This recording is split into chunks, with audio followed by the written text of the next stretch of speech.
Stop everything.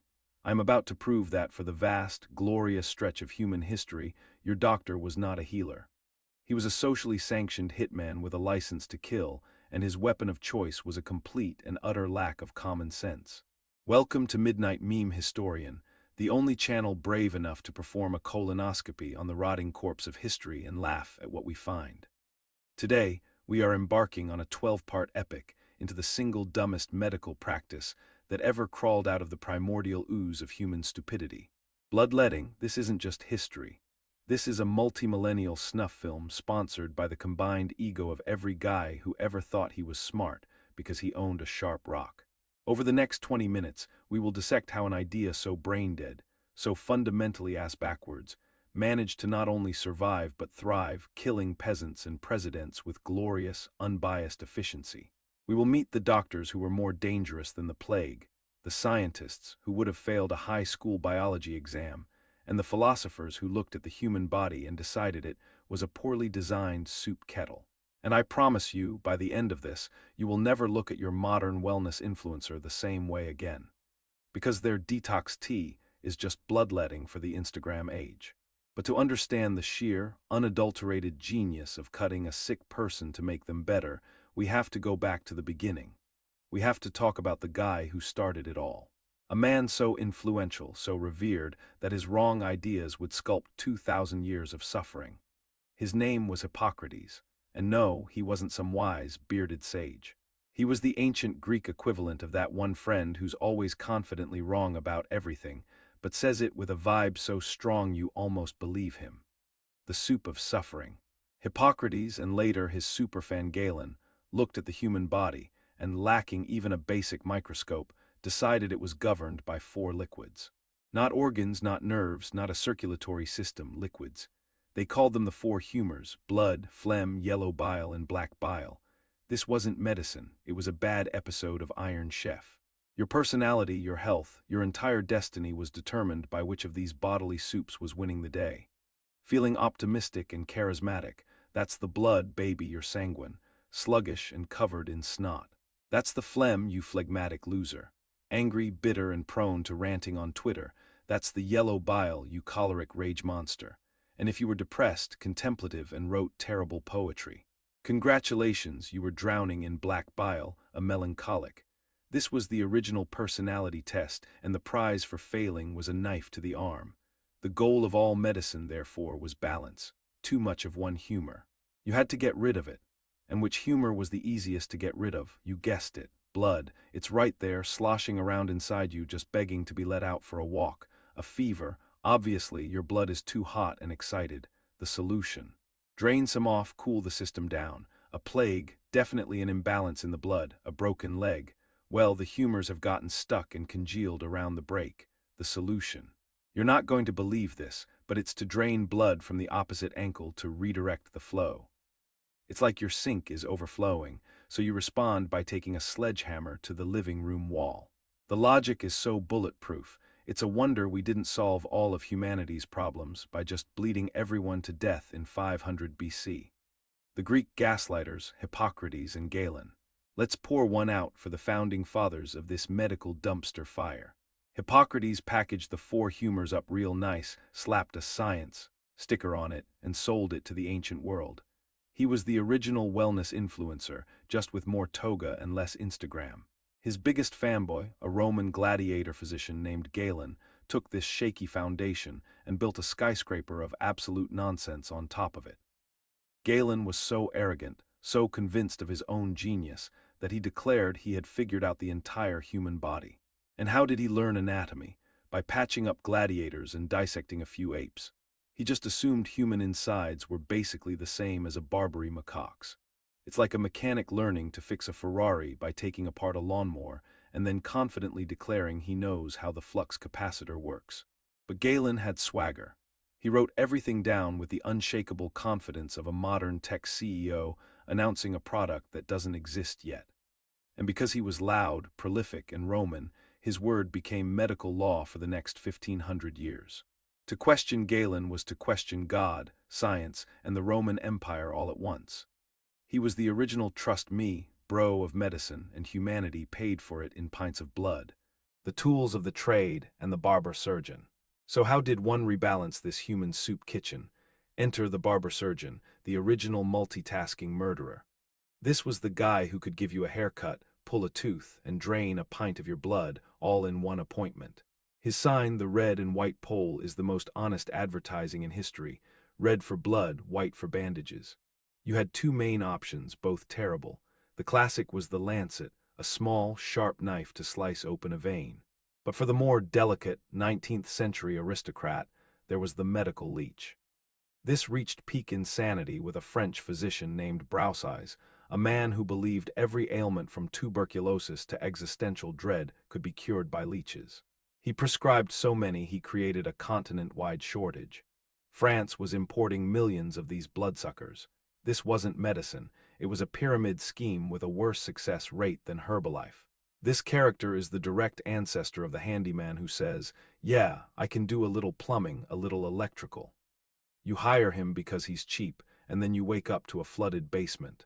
The barber-surgeon was the "I know a guy" of healthcare, and the cost of his bargain rates was your life. The murder of George Washington. Let's get to the main event. How the most important man in America was killed not by a British bullet, but by dogmatic faith in the worst medical theory ever conceived. December 1799. George Washington develops a sore throat, the kind of thing you'd treat with tea and rest. Instead, his elite physicians diagnosed too much blood. Obviously, what followed was a therapeutic massacre. They drained a pint, he didn't improve. They drained another, and another. In under 12 hours, they drained roughly 40% of his total blood volume from a 70-year-old man. They didn't just bleed him. They turned him into a human raisin.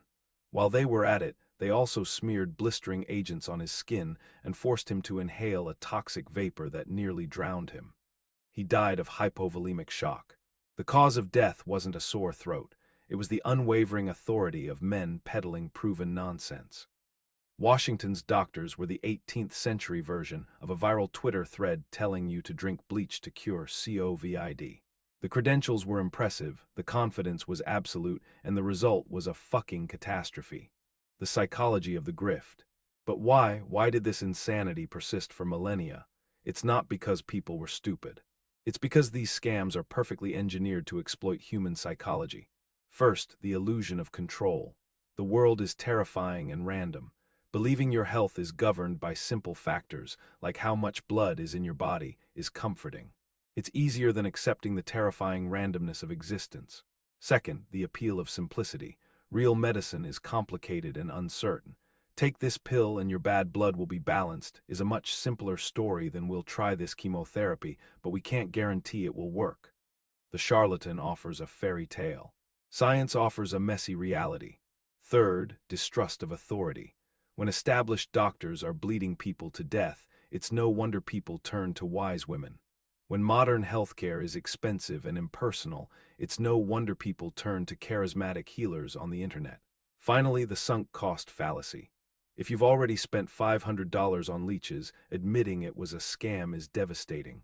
So you double down, you defend the hustle, you become part of the marketing team. The cycle of nonsense. This is the great cosmic joke of human civilization.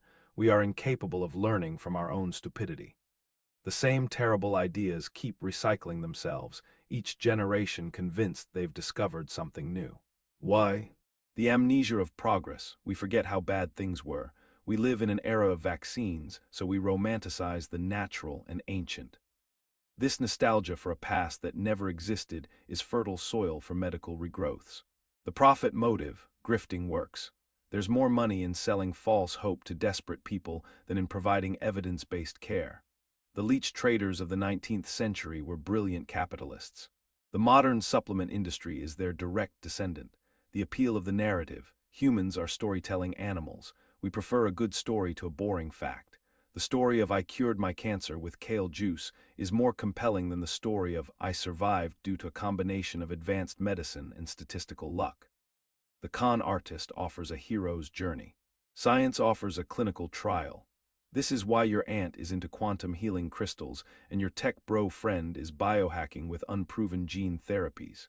They're not necessarily stupid. They're human, chasing a better story about their life. The hucksters are just the ones selling the script. Astrological medicine and the apothecary's nightmare. You think your doctor's handwriting is bad.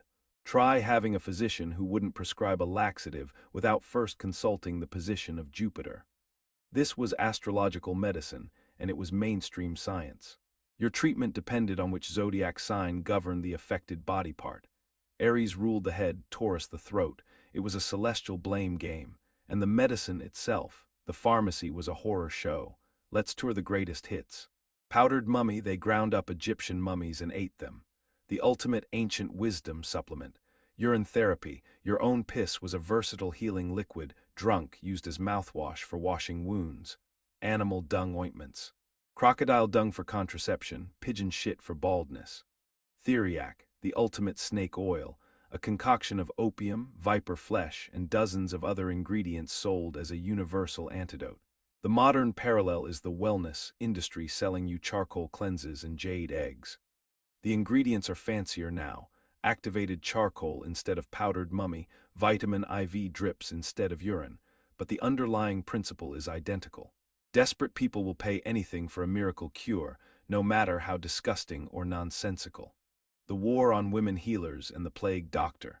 While male doctors were killing people with astrology and leeches, another group was actually helping. Women healers, the wise women and midwives who had generations of practical knowledge about plants and remedies. And how did the medical establishment thank them? By accusing them of witchcraft and burning them alive. This was the original cancel culture, but with more fire and screaming. The church and the rising male-dominated medical profession saw them as a threat. The logic was impeccable. If you heal people, you're a witch. If you kill them, you're a physician. It was the ultimate branding campaign for incompetence.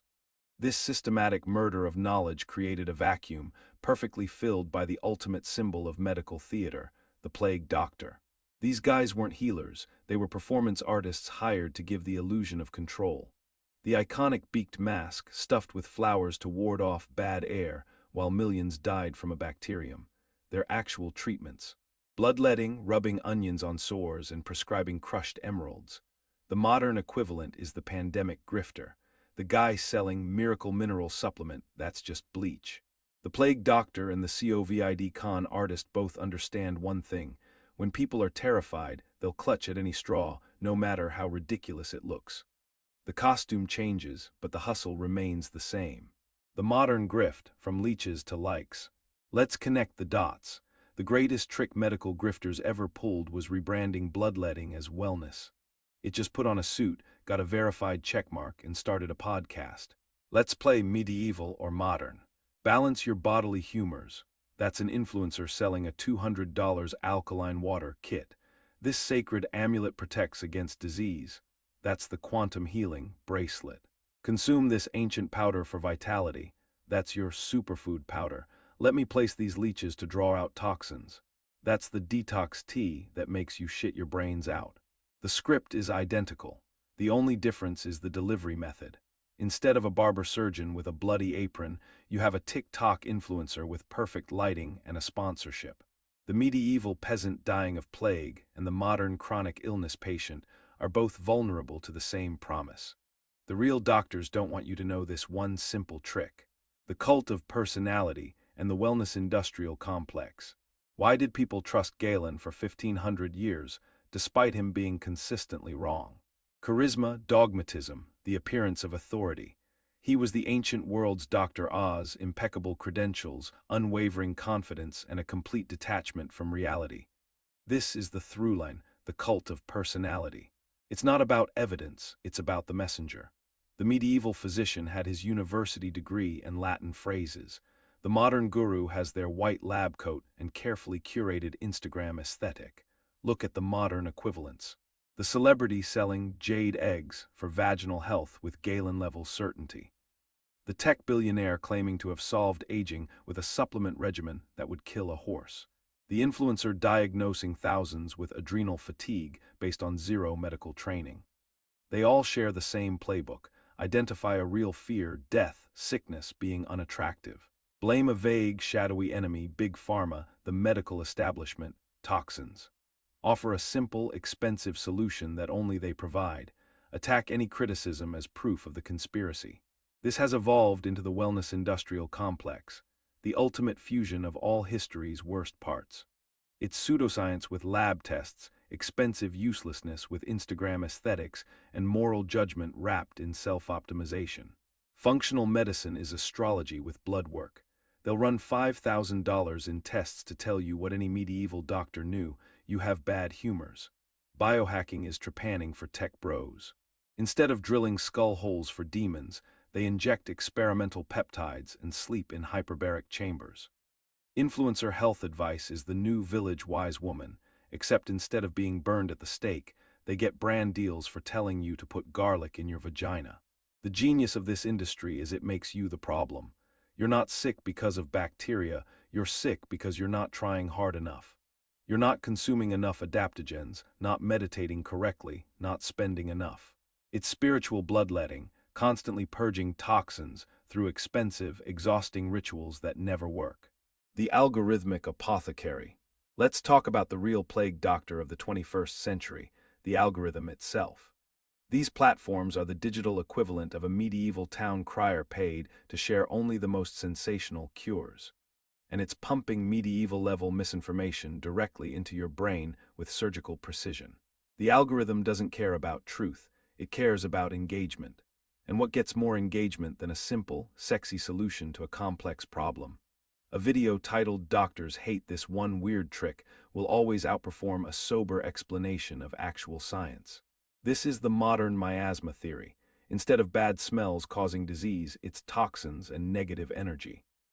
The treatments are just as absurd: liver flush drinks instead of leeches, colloidal silver instead of powdered mummy, bioenergetic frequency scans instead of astrological charts. The platform profits while people literally die drinking bleach or refusing actual medicine. They've weaponized ignorance and called it giving a voice to the people. How to spot a modern-day charlatan. So how do you protect yourself in this jungle of modern medical madness? How do you spot the grift before it costs you your health or your life?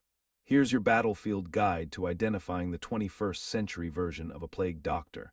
They speak in spiritualized scientific jargon. Listen for words like quantum, frequency, vibration, and energy used in place of actual medical explanations. If they sound like they're describing magic but using science words, run. They claim everyone else is lying to you. The big pharma conspiracy is the modern equivalent of the church is suppressing this knowledge.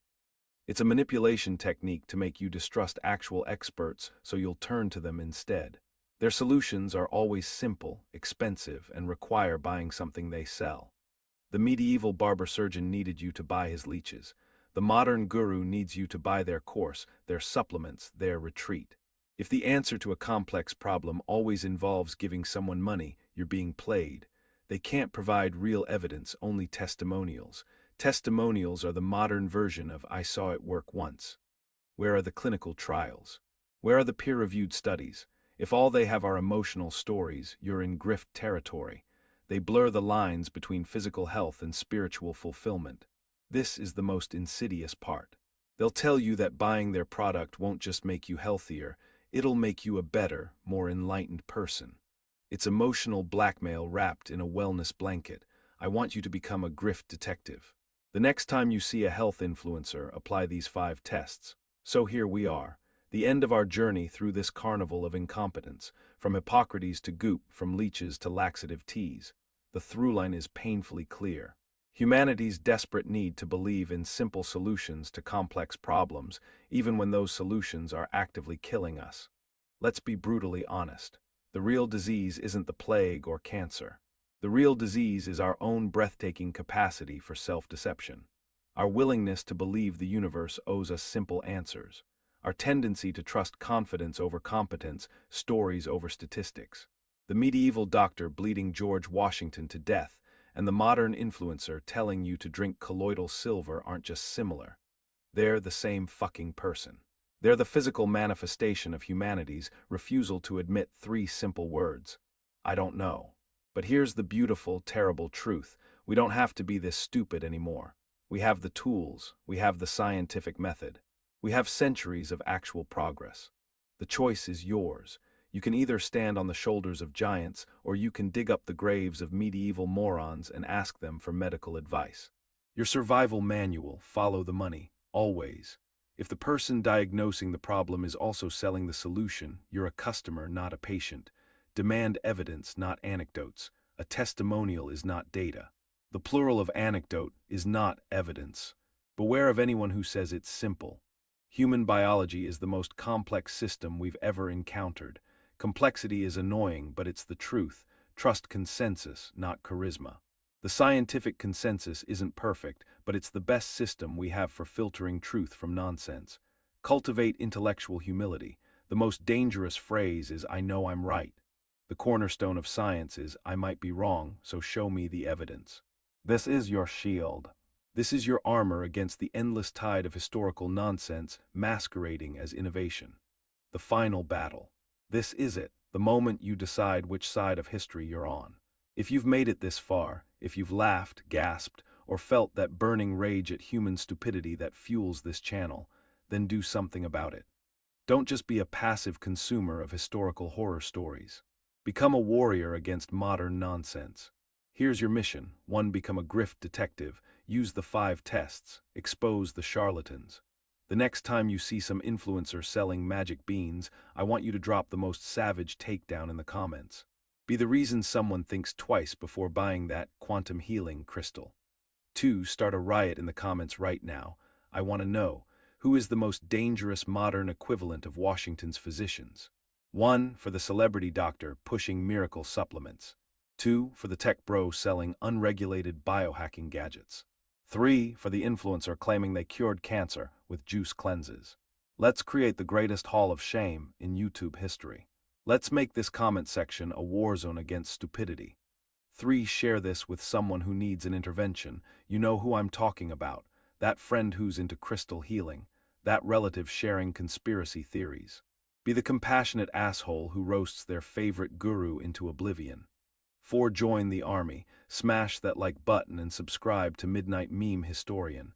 This isn't just a channel, it's a boot camp for skeptics.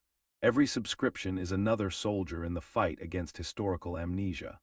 The final punchline to the biggest joke in human history is us. We're the dumbest, smartest species to ever walk this planet. We can land probes on asteroids while believing the Earth is flat. We can develop mRNA vaccines while drinking bleach because a guy on YouTube told us to. But there's hope. Because remembering the mountains of corpses left by bad ideas is our best vaccination against repeating them. This is Midnight Meme Historian signing off. Stay skeptical, stay savage. And for the love of God, don't let anyone bleed you for balance.